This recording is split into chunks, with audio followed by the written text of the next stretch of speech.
Somewhere I wrote a long time ago in a book, we do not have to determine what is to be seen or how it's to be seen, because awareness has no responsibility in the matter and doesn't have to go anywhere to see certain sights or hear certain sounds or feel certain feelings. Isness is completely self-sustaining, effortlessly caring for this awareness we are. Now this much is certain. The awareness, listening to these words, will never stop. Will never die. But will continue holding the glories of infinite being forever, plumbing the depths from God to joy, from laughter to laughter, from flower to flower, from little boy to little boy and little girl to little girl, from evening star to morning star. There is no death of identity, no end of the awareness that God is being. That awareness is this awareness.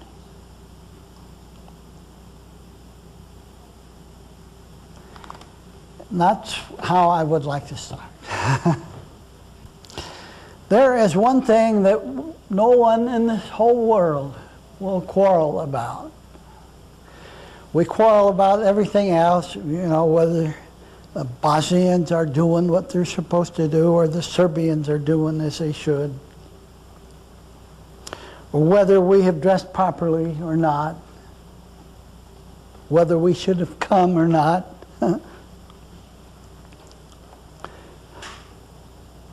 But there is one thing about which we are absolutely certain. And I call that to everyone's attention to begin with, because this is a beginning. The one thing that we don't fuss about is that awareness is aware. Awareness is aware. What is awareness? Well, at the moment, you look forward and you look at a creature up here at a table, pretty table, with real flowers on it.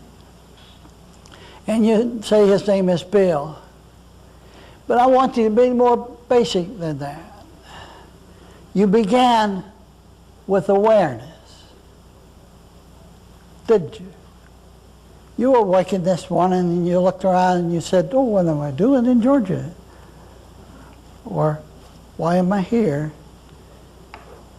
You began with awareness. The very first thing that was aware was awareness. We began with awareness. One time the apostles went to Jesus and they said, tell us how our end will be. And he looked at them and he said, you're talking about your ending, so I assume you have found your beginning. I'm paraphrasing liberally. That's about all I can do now.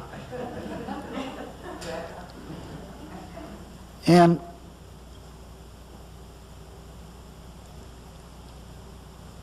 blessed is a man who has found his beginning and stays there. So we really, all of us, start with awareness. This awareness that's aware right here, right now. And we never leave it. We never leave it. We never go away from it.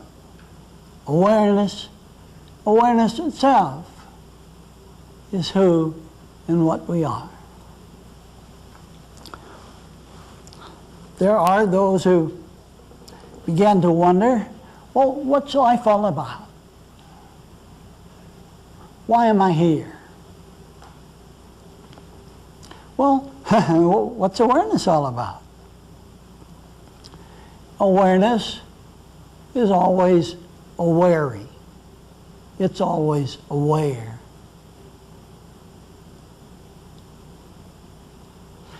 Even when we have been ill to the point of being unable to move, awareness goes right on being aware. And awareness isn't ill. Awareness isn't having a hard time. Awareness might not like what awareness sees and hears, but awareness is going right on, being aware. And being perfectly aware.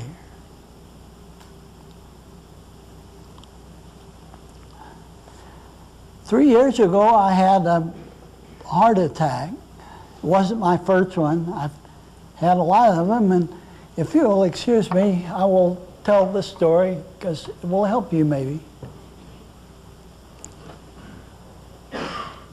And it was a monster heart attack.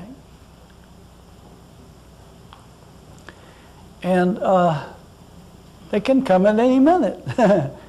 And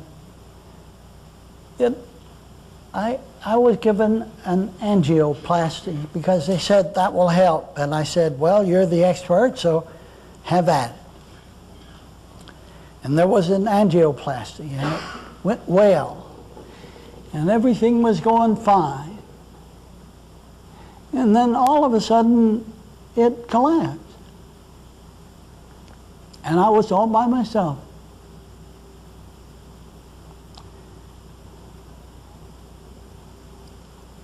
And then all of them bypasses collapsed, one by one. There were 5 of them, and they all collapsed. And I wasn't supposed to live. Now, during this time, I am hyper-aware. I am aware of everything. I am aware of anything and everything I want to be aware of. I can be aware of my childhood, of my father and my mother. I could be aware of anything. And yet I'm hearing these voices talking about this is bad, this is bad, this is fatal, there's not enough blood vessel left to carry blood around this man's heart, and so forth and so on. But I could hear everything. And I survived. And I survived because somewhere along the line I said, well, okay, this is what it's like, I suppose to die. But awareness belongs to God. And awareness is God's awareness.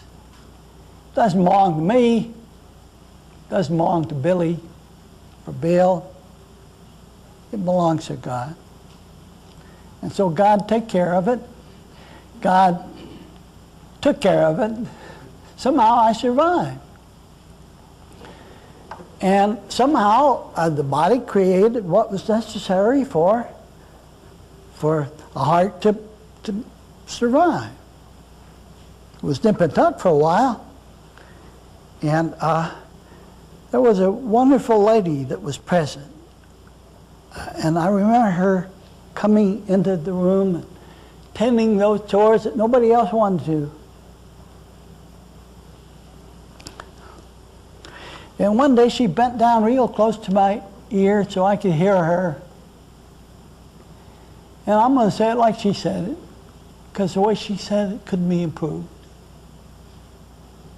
She said to me, "Does you know what love is? Does you know what love is?" Well, those of you who have read my books, several of them, know that every book contains a chapter about love. And this lady asked me, do I know what love is.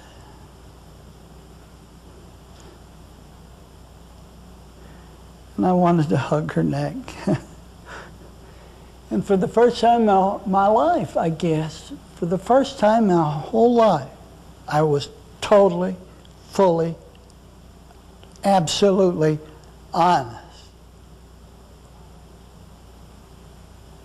Because I said to her, I don't know what love is. I haven't the least idea what love is. I wish I knew what love is. But I don't know what love is. And this lady says to me, you doesn't have to know what love is. Because God loves you. And I love you. And from that moment, I got better. From that moment, I made a turnaround. And I lived instead of dying. And as the months went by, I said, there must be a reason for this. There has to be a reason for this. Surely no man has been granted a boon to keep living like this. And somebody knocked at my front door, and it was a visitor, and I said, come in. You're here for a reason. I know you're here for a reason because you knocked at my door. And somehow we both arose to the occasion. And then there was another knock, and then another, and another. And I decided that there had to be a reason. The reason we're living, the reason we're here, what it's all about, it seemed I knew. And it seemed silly not to tell anybody anymore.